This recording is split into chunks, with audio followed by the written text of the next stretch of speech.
నమస్తే, welcome to Leo. London tour నిజంగా AP ప్రజలకే కాదు, సొంత కుటుంబీకులకు కూడా భయాందోళనలో ఉన్నారు.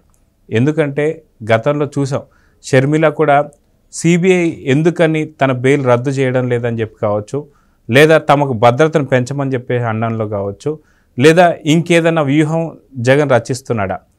ఎందుకు అంటే సొంత కుటుంబీకులు కాబట్టి వాళ్ళకి అర్థమయ్యే అవకాశం ఉంటుంది. అయితే దీని గురించి మనతో మాట్లాడడానికి పొలిటికల్ అనలిస్ట్ శ్రీలీల గారు మనతో పాటు ఉన్నారు. వారిని తెలుసుకుందాం. మేడం నమస్తే. నమస్తే. జగన్ సంగతి మీకన్నా నాకన్నా ఏపీ ప్రజలకన్నా సరే బాగా ఎక్కువగా తెలుసుకుంది సొంత కుటుంబీకులే. అయితే సొంత కుటుంబీకులే తల్లి కావచ్చు, చెల్లి కావచ్చు, మా వారసుడు ఖచ్చితంగా జగన్ కాదు అంటూ విజయమ్మ గారు చెప్పారు. అదేవిధంగా మా అన్న ఖచ్చితంగా హత్యా రాజకీయాలు చేస్తానని చెప్పి చెల్లి షర్మిల కూడా చెప్పింది. అయితే ఇప్పుడు జగన్ లండన్లో ఉన్నాడు కాబట్టి వీళ్ళు చాలా స్వేచ్ఛగా ఉండొచ్చు. కానీ ఎందుకని భయపడుతున్నారు, ఏం జరగబోతుంది, ఎందుకని వాళ్ళకి మాకు భద్రతను పెంచండి అని చెప్పేసి షర్మిల అడగడంలో కారణాలు ఏంటి అంటే ఏం చెప్తారు? ఇక్కడ ఒకటండి, జగన్మోహన్ రెడ్డి ఫస్ట్ అధికారంలోకి ఎలా వచ్చాడు, ఏదైతే వైఎస్ రాజశేఖర్ రెడ్డి యాక్సిడెంట్ జరిగిందో అతను మరణించిన తర్వాత అక్కడే ఆయన శవ రాజకీయాలు స్టార్ట్ చేశాడు. అతని బాడీ అక్కడే ఉండగానే ఏదైతే కాంగ్రెస్ ఎమ్మెల్యేలు ఉన్నారో వాళ్ళందరి దగ్గర నుంచి కానీ తెలిసిన వాళ్ళందరి దగ్గర నుంచి సిగ్నేచర్స్ సేకరించి తనని నెక్స్ట్ సీఎంగా ఎంపిక చేయాలనేది అతను కోరికుంది. అది ముఖ్యంగా ఎందుకు బెడిసికొట్టిందంటే సోనియా గాంధీ గారు చెప్పుకోవచ్చు. అక్కడ ప్రధాన పాత్ర ఆవిడదే.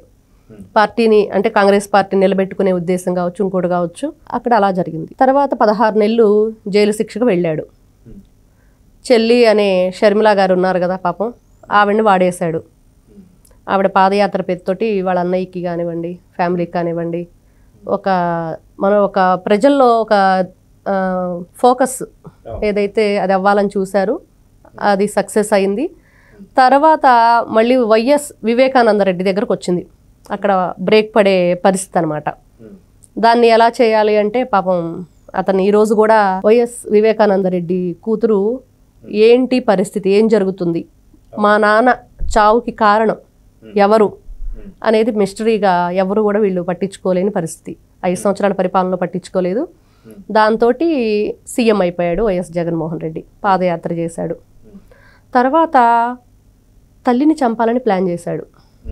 ఏదో కారు యాక్సిడెంట్ చేసి కొత్త కారు అవునవును రోడ్డు మీదనే టైర్లు ఊడిపోవడం కావచ్చు, వీటి నిజంగా అది ఆ కంపెనీకి సంబంధించిన ఆశ్చర్యం. జరిగిన వెంటనే ఆవిడ సంతకాలు చేసేసి పార్టీ నుంచి వచ్చేసారు.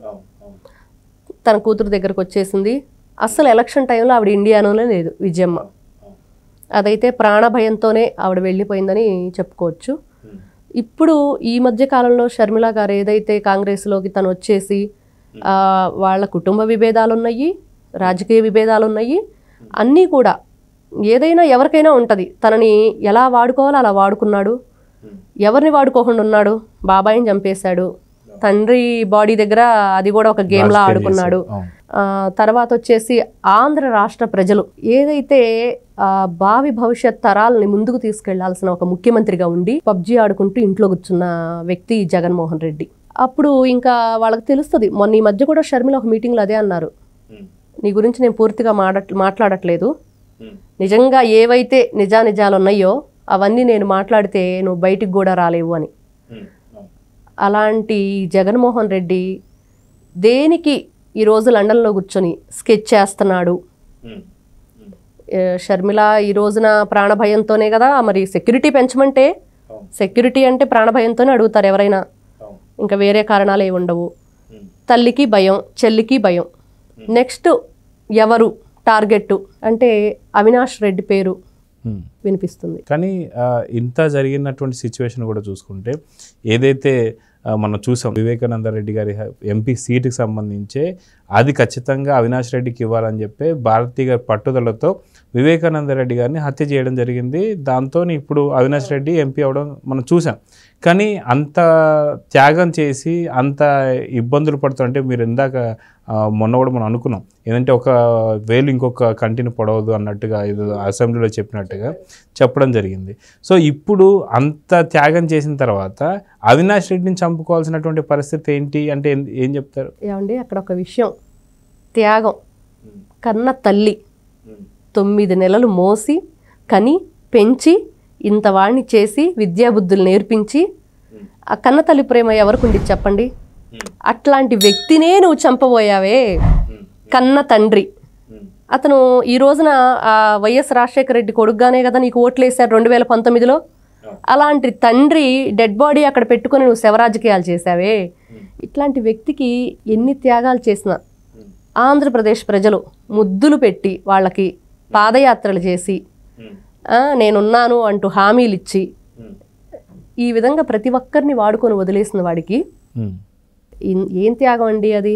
ఏదైతే తల్లి చెల్లి బాబాయ్ ఎవరిని కూడా వదిలిపెట్టని ఈ జగన్మోహన్ రెడ్డి ఈ బాబాయ్ హత్య కేసులో ముఖ్య పాత్ర పోషించిన అవినాష్ రెడ్డి నెక్స్ట్ టార్గెట్. ఎందుకంటారు? ఎందుకంటే చాలా వరకు మనం చూసాం అవినాష్ రెడ్డి చాలా చిన్న పిల్లవాడు పసివాడు అని చెప్పేసి అనుకుంటూ ఎలక్షన్ టైంలో కూడా ఎన్నో రకాలైనటువంటి సభల్లో కూడా ఏదైతే జోలు పట్టుకొని అడిగినటువంటి ఒక సునీతన్ గారు కావచ్చు లేదా షర్మిల గారు ఇద్దరు కూడా కలిసి అతనికి ఓటు వేయద్దు, జగన్కి వేయద్దు, అవినాష్ రెడ్డికి వేయద్దు అని చెప్పి అంతగా వీళ్ళు పోరాడినా సరే పసిపిల్లవాడు చిన్న పిల్లవాడు అని చెప్పి జగన్ వెనకేసుకొచ్చాడు. ఇప్పుడు అలాంటి తమ్ముడిని చంపాలనే ఆలోచనలో ఇక్కడ ఒకటండి, జగన్మోహన్ రెడ్డికి ఏదైతే తనకు ఇబ్బంది కలిగిద్ది వీళ్ళ వల్ల అనుకుంటే ఖచ్చితంగా వాళ్ళని వదిలిపెట్టడు. ఇప్పుడు ఏమి ఇబ్బంది ఉన్నది అనుకోవచ్చు అవినాష్ రెడ్డితో? ఏదైతే ఈ వైఎస్ వివేకానంద రెడ్డి హత్య కేసు ఉందో దానిలో ఆల్రెడీ దస్తగిరి బయటకు వచ్చాడు, అన్ని విషయాలు రివీల్ చేసేసాడు. ప్రతి ఒక్కటి పిన్ టు పిన్. ఏదైతే భారతిరెడ్డి వాళ్ళ నాన్న గంగిరెడ్డి ఉన్నాడో అతను చనిపోయాడు. అదే వాళ్ళ కుటుంబ సభ్యుడే అయిన అభిషేక్ రెడ్డి కూడా చాలా కాలంగా హాస్పిటల్లో ట్రీట్మెంట్ తీసుకుంటూ ఏం జరిగింది, అతని హెల్త్ కండిషన్ ఏంటి ఎవరికి ఏం తెలియదు. చనిపోయిన తర్వాత తెలిసింది, దానికి కారణాలు తెలియవు. అతను దీంట్లో ఉన్నట్లుగా అనుమానాస్పదంగానే అతను మృతి ఇప్పటికి కూడా క్వశ్చన్ మార్కులో ఉండిపోయింది.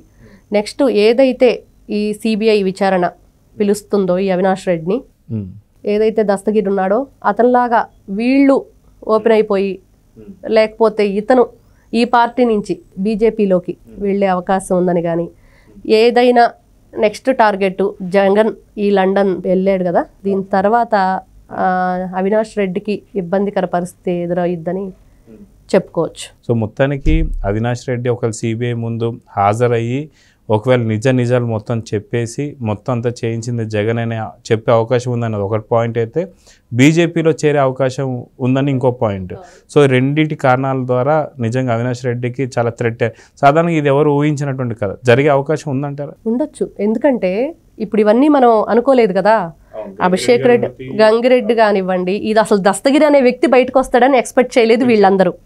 అతను రావటం వల్లే వీళ్ళకి గొంతులో వెలక్కాయ పడ్డట్లు అయిపోయింది. ఏం చేయలేదు, దిక్కుచోచని పరిస్థితి. ఇటువైపు చెల్లి తల్లి బయటికి వెళ్ళిపోయారు. ఎవరిని టార్గెట్ చేయాలి, అతని ప్రయత్నాలన్నీ అతను చేస్తున్నాడు. నెక్స్ట్ ఉంది మెయిన్ పర్సన్ అవినాష్ రెడ్డి కనిపిస్తున్నాడు. కాబట్టి నెక్స్ట్ టార్గెట్ అవినాష్ రెడ్డి అవుతాడనేది ఇక్కడ మెయిన్ పాయింట్. సో చూద్దాం మనం ఖచ్చితంగా. ఒక పక్కన చెల్లి షర్మిల కావచ్చు, తల్లి కావచ్చు, వీళ్ళిద్దరికి కూడా ప్రాణాలకు సంబంధించి ముప్పు ఉందని చెప్పి వాళ్ళు కూడా భద్రతను కోరుతున్నారు. అదేవిధంగా ఎవరు ఊహించినటువంటి ఒక కథ ఏంటంటే అవినాష్ రెడ్డి బలి కాబోతున్నాడు అంటే మీరు చెప్పిన సమాధానంతో అవుననేటువంటి ఒక సమాధానం వినిపిస్తుంది. చూద్దాం మరి ఏం జరగబోతుందో. నమస్తే. Please subscribe to Leo news for more videos.